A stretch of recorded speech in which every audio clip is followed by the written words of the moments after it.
మీకు మీ కుటుంబ సభ్యులకు నూతన సంవత్సర మరియు సంక్రాంతి శుభాకాంక్షలు. ఇట్లు జ్యోతుల నెహ్రూ, కాకినాడ జిల్లా జగ్గంపేట నియోజకవర్గ శాసనసభ్యులు, టీటీడీ బోర్డు సభ్యులు జ్యోతుల నవీన్ కుమార్, కాకినాడ జిల్లా తెలుగుదేశం పార్టీ అధ్యక్షులు. అతిథులకు ఆతిథ్యం, మర్యాదలకు మారుపేరుగా నిలిచేటువంటి ప్రాంతం గోదావరి సముద్ర తీర ప్రాంతం. మానవ మర్యాదలకే కాదు, అలాగే జలరాశులకు, విదేశీ వలస పక్షులకు ఆతిథ్యం ఇవ్వడంలో ఏమాత్రం తక్కువ కాదు అనడానికి అనేక ఉదాహరణలు. జలరాశులు వలస జీవులలో, అలాగే చేపల్లో రారాజు గోదావరి పులస మొదలుకుని సముద్రాన్ని పర్యావరణ పరిరక్షణ కోసం ఉపయోగపడేటువంటి హాలీ రిడ్లే తాబేళ్ల వరకు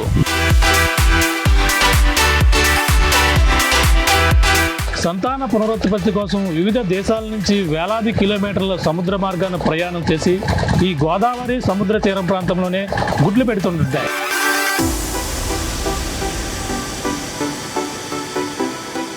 ఆ విధంగానే స్వదేశీ, విదేశీ వలస పక్షులకు కూడా అతిథి విడిదికి కేరాఫ్గా ఈ కాకినాడ అభయారణ్యం మడా ఫారెస్ట్ మారింది అనడంలో ఎటువంటి సందేహం లేదు.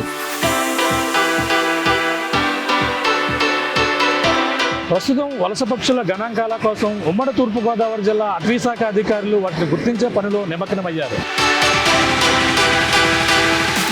ప్రస్తుతం మనం కాకినాడ జిల్లా తాళరేవు మండలం భైరవపాలెం ఈ యొక్క అభయారణ్యం ఏదైతే ఉందో ఈ యొక్క ప్రాంతంలో ఉన్నాం. ఇక్కడ విదేశీ వలస పక్షుల గణన ఏ విధంగా జరుగుతుందో తెలుసుకునే ప్రయత్నం చేద్దాం. వెళదాం రండి.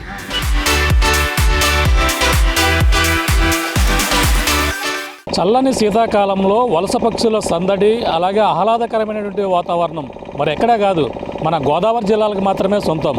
ప్రధానంగా తెలిసిందే ఈ గోదావరి జిల్లాలో అనేక దేశాల నుంచి అయితే వలస పక్షులు వస్తుంటాయి. అలాగే వలస జీవులు కూడా వచ్చి ఈ యొక్క సముద్ర తీర ప్రాంతం ఏదైతే ఉందో గోదావరి కావచ్చు, అలాగే సముద్ర తీరం ఉన్నటువంటి కాకినాడ సముద్ర తీరం కావచ్చు, అనేక వేలాది కిలోమీటర్ల ప్రయాణం చేసి ఈ యొక్క సముద్ర తీర ప్రాంతానికి అయితే వలస వస్తున్నటువంటి పరిస్థితి ప్రధానంగా పడుతుంది.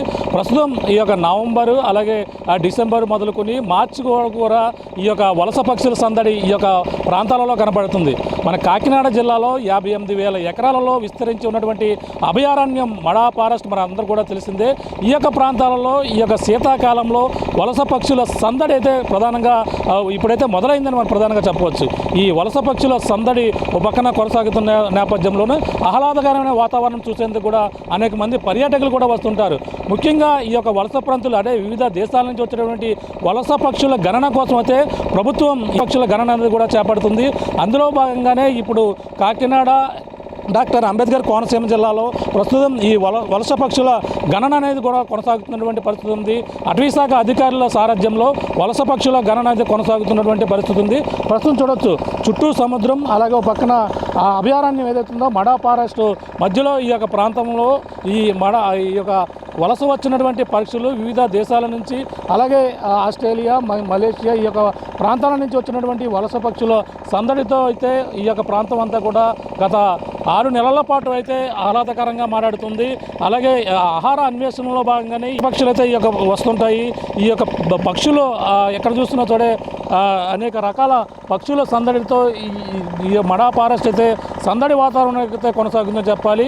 కొరంగ అభయారణ్యం అయితే మడా అడవుల్లో ఆహారం లభ్యత కోసం ఎక్కువగా ఇక్కడ దొరికే ప్రాంతం కావడంతోనే వివిధ ప్రాంతాల నుంచి వివిధ రకాల పక్షులు అయితే వస్తున్నటువంటి పరిస్థితి ఉంది.